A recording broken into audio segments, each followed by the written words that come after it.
ओम शांति। 20 अप्रैल 2025 की अव्यक्त मुरली से विशेष पॉइंट। तो आइए जानते हैं आज बाबा ने क्या कहा है हम बच्चों के लिए। पहला पॉइंट है, सेकंड में देह भान से मुक्त हो, जीवन मुक्त स्थिति का अनुभव करो और मास्टर मुक्ति जीवन मुक्ति दाता बनो। अर्थात मैं निमित्त करण करावनहार बनकर कर रहा हूँ या कर रही हूँ, तो सहज देह अभिमान मुक्त बन जाते हैं। जब आप अपने आप को ये समझते हो कि केवल मैं माध्यम हूँ, कराने वाला तो निराकार परमात्मा है, तो अपने आप जो आपके शरीर का भान होता है आप उससे मुक्त हो जाते हो और जीवन मुक्ति का मजा अनुभव करते हो। भविष्य में जीवन मुक्ति तो प्राप्त होनी ही है, लेकिन अब संगम युग पर जीवन मुक्ति का अलौकिक आनंद और ही अलौकिक है। जैसे ब्रह्मा बाप को देखा, कर्म करते कर्म के बंधन से न्यारे, केवल मैं करने वाला हूँ ये भान नहीं रहा। ये भान रहा कि कराने वाला तो पिता है, शिव बाबा है। हम तो केवल एक माध्यम बने हैं और हम सौभाग्यशाली आत्माएं हैं कि हम शिव बाबा के लिए एक माध्यम बने हैं। अन्यथा वो माध्यम तो कोई अन्य आत्मा भी हो सकती थी, परंतु बाबा ने हम आत्माओं पर अपनी नज़र डाली। तो जब आप हमेशा ये सोचते हो कि बाबा करा रहा है, मैं केवल माध्यम हूँ, तो सभी चीज़ों से मुक्त हो जाते हो। कर्म बंधन से भी मुक्त हो जाते हो, क्योंकि वो कर्म बाबा को समर्पित हो जाता है। जीवन में होते कमल पुष्प समान न्यारे और प्यारे हो। इस शरीर में रहते हुए भी आपको हर चीज़ों से न्यारा और प्यारा होना है। हर आत्मा के कल्याण की भावना सोचनी है। जब हम हर आत्मा के कल्याण की भावना सोचते हैं, तभी हम न्यारे और प्यारे बनते हैं।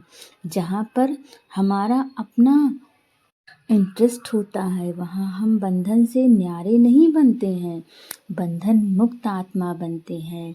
जीवन में होते हुए कमल पुष्प समान न्यारे और प्यारे, इतने बड़े परिवार की जिम्मेवारी, फरिश्ता सो देवता बनने की जिम्मेवारी होते हुए भी बेफिक्र बादशाह, इसी को ही जीवन मुक्त स्थिति कहा जाता है। माना चाहे जितना बड़ा आपका उत्तरदायित्व हो करने का, परंतु सब कुछ बाबा को समर्पित। बाबा देख लेगा, हम तो केवल माध्यम हैं। ये हमारे मन में हर क्षण होना चाहिए, तभी हम जीवन मुक्त स्थिति को अनुभव कर सकते हैं। और इसीलिए भक्ति मार्ग में भी ब्रह्मा का आसन कमल पुष्प दिखाते हैं, कमल आसन धारी दिखाते हैं। तो आप सभी बच्चों को भी संगम पर ही जीवन मुक्ति का अनुभव करना है कि सब कुछ कराने वाला बाबा है। बाबा की सब कुछ जिम्मेवारी है।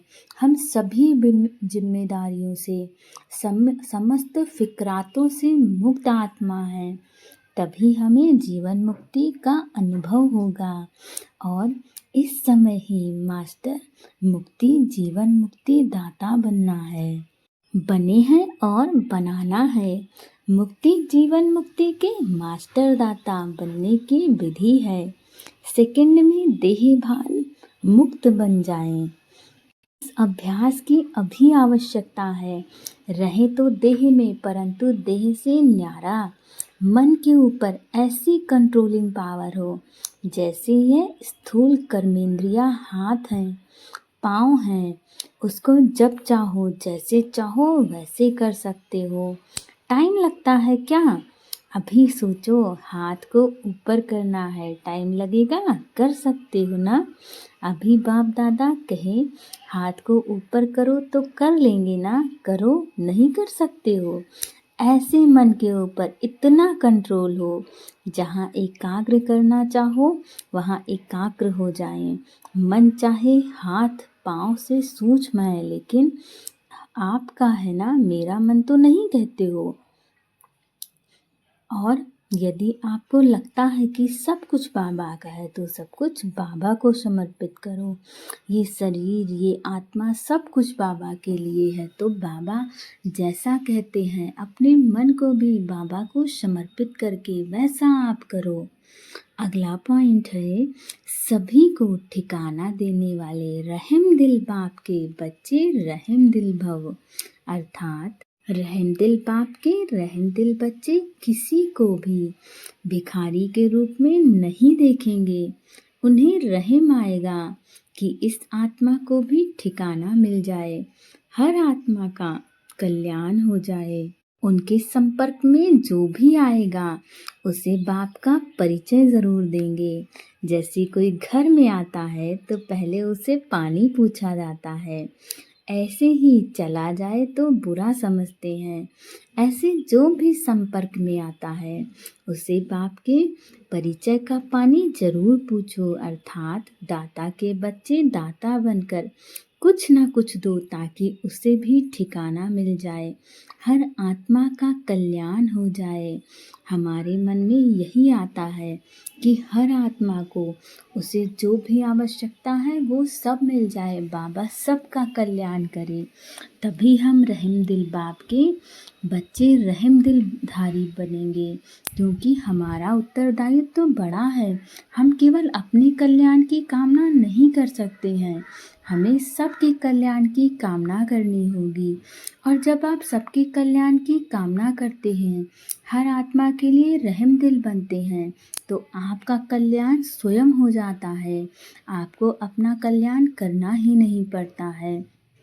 इसीलिए जब आप सोचते हो, हर आत्मा के लिए रहम भाव रखते हो, तो परमात्मा भी आपके लिए रहम भाव रखता है।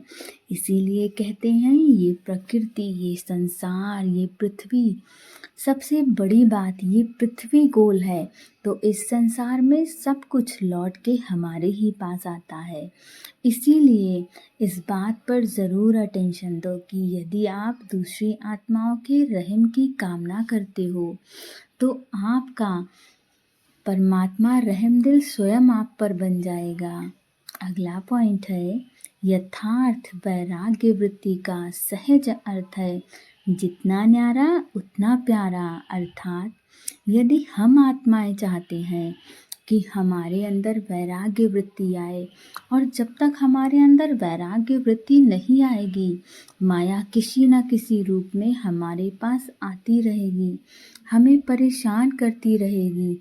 तो उसके लिए सबसे पहले हमें चाहिए होगा कि हम वैरागी बने। जब तक हम वैरागी नहीं बनेंगे, हम इन सभी मोह बंधनों में जकड़े रहेंगे। और जितना ज़्यादा हम वैरागी बनते जाएंगे, हम उतना ज़्यादा बाबा को प्यारे बनते जाएंगे, क्योंकि हम सब कुछ छोड़ चुके हैं एक परमात्मा की मोह में, परमात्मा की याद में। और जब हम परमात्मा की याद में सब कुछ त्याग देते हैं, न्यारे हो जाते हैं उन सभी बंधनों से, तब हम बाबा के प्यारे बच्चे बन जाते हैं। और बाबा ने आज बहुत सुंदर सा पॉइंट हम आत्माओं को दे दिया है कि यदि हम यथार्थ जीवन में, अपने वास्तविक जीवन में हर चीज़ को लेके वैराग्य वृत्ति रखते हैं, आपके पास चीज़ें हैं, आप उनका इस्तेमाल करिए, परंतु आप उन चीज़ों से मोह मत रखिए। बाबा कुछ नहीं कहता छोड़ने को, परंतु यदि आपको उन सारी चीज़ों से मोह होगा तो आपके अंदर वैराग्य नहीं होगा, और वैराग्य नहीं होगा तो आप परमात्मा से उतना सुंदर कनेक्शन नहीं बैठा पाएंगे। आपका मन अन्य बातों में लगा रहेगा। जब आपका मन अन्य बातों में लगा रहेगा तो हमारा परमात्मा के साथ वो सुंदर रिश्ता बन ही नहीं पाएगा। और हमें तो बाबा का प्यारा बच्चा बनना है, तो हम जितना इन सभी चीज़ों से न्यारे बनते जाएंगे, उतना जल्दी जल्दी बाबा के प्यारे बच्चे बन जाएंगे। और यदि आप परमात्मा के प्यारे बच्चे बन जाते हो, तो आपको कुछ भी सोचने की, कुछ भी करने की आवश्यकता ही नहीं है।